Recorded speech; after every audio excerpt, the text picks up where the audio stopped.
From the Digital Media Center, on the campus of Southern Oregon University in Ashland, Oregon.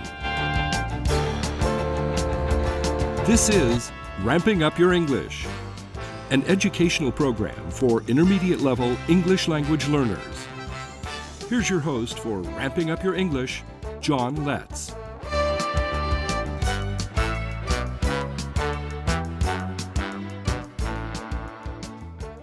Welcome to Ramping Up Your English, winner of the Southern Oregon Television Award for Program of the Year and the award for Best Educational Program. I'm the host and producer, John Letts.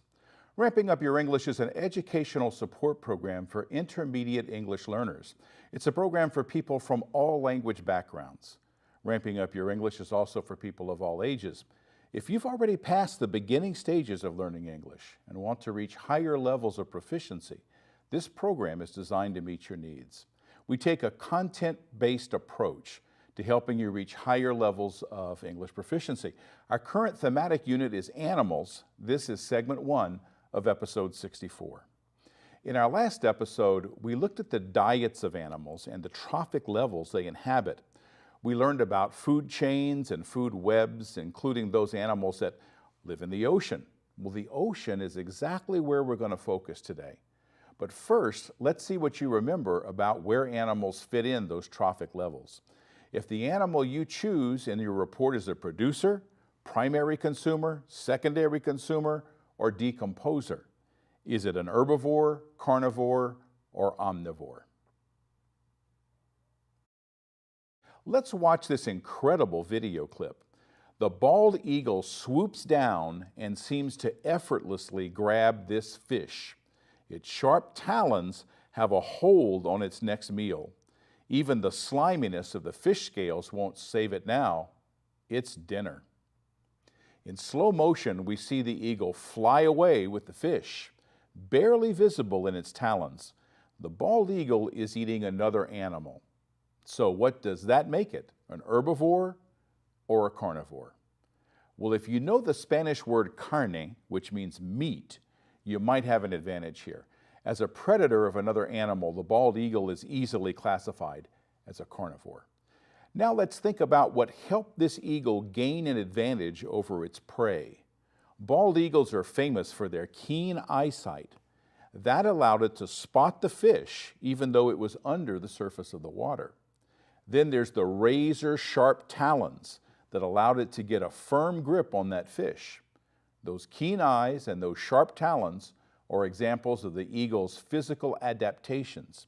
It's the physical attributes of an animal that help it survive in its habitat. Now we're looking at adaptations today. First though, we have some unfinished business from our last episode on the diet of an animal. So let's start with that.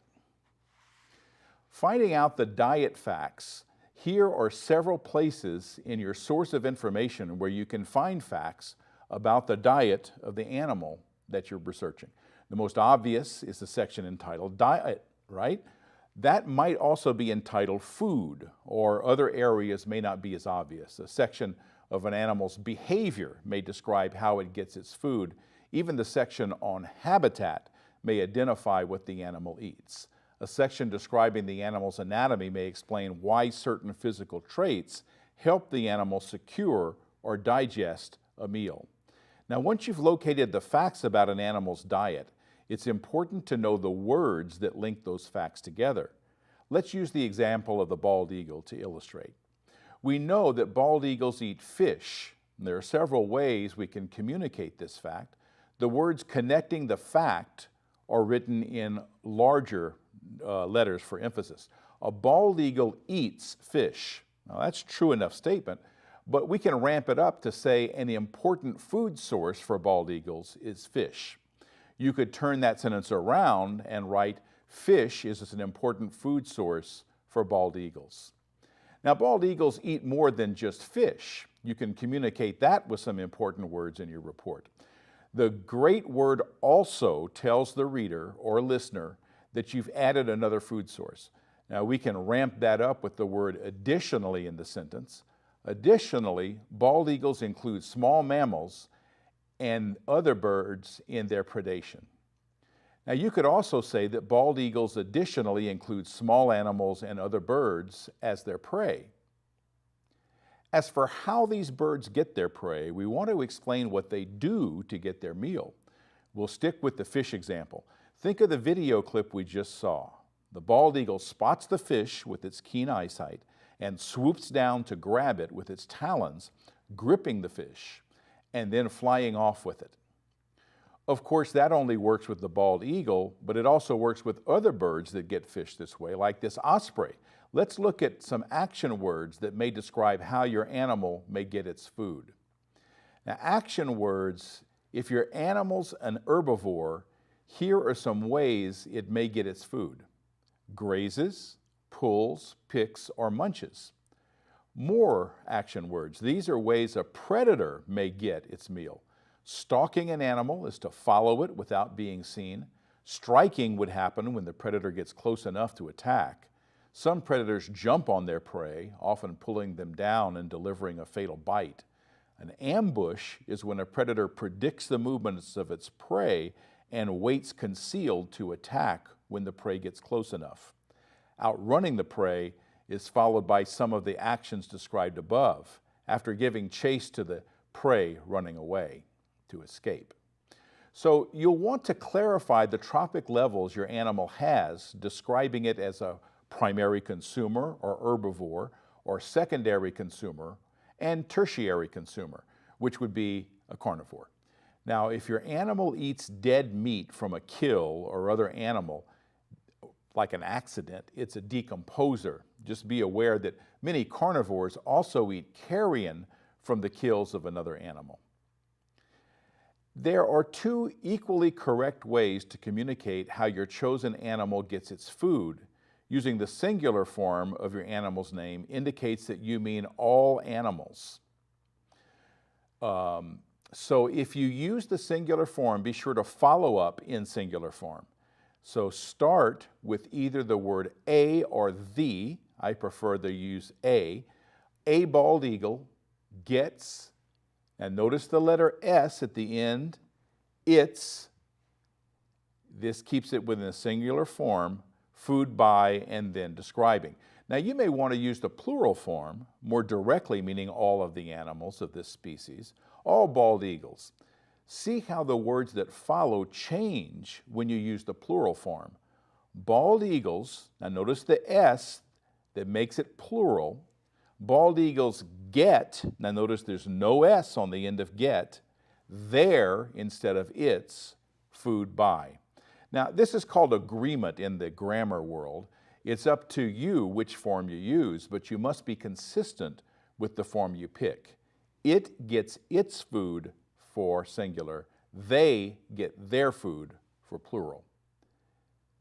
Now, some of this seems counterintuitive, I admit, but after a while it will only sound right when the noun, verb, and possessive pronoun are all in agreement.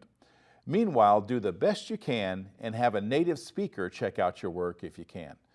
Let's not spend too much time on grammar and usage. You'll pick up a lot of this as patterning, including when you watch the videos we present with this program. And today we're changing our focus from diet to adaptations. Let's start by looking at this awesome picture taken by Cal Holman. It shows a bird called an osprey snagging a fish. Now, just like the bald eagle did, the osprey is called a fish hawk in some places. They're found near water, and we have many of them here in Southern Oregon.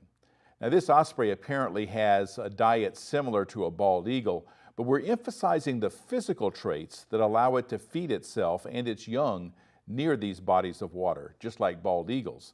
Ospreys have keen eyesight that allows them to spot shallow swimming fish under the surface of the water. Those sharp eyes are an osprey's adaptation that allows it to survive in its habitat. Ospreys also have sharp claws. They can grab a slimy fish and fly off with it to have a meal. They also have strong beaks for tearing up the body of that fish so they can swallow it in pieces or feed it to their chicks. All these physical features are called adaptations. Think of adaptations as an advantage an animal has over other animals and natural conditions in meeting its needs. Let's learn about some animals that live in the ocean habitat and see if you can spot adaptations that help them get their needs met in their watery environment. As we end segment 1, let's learn about seals and sea lions, two similar animals that live in the ocean.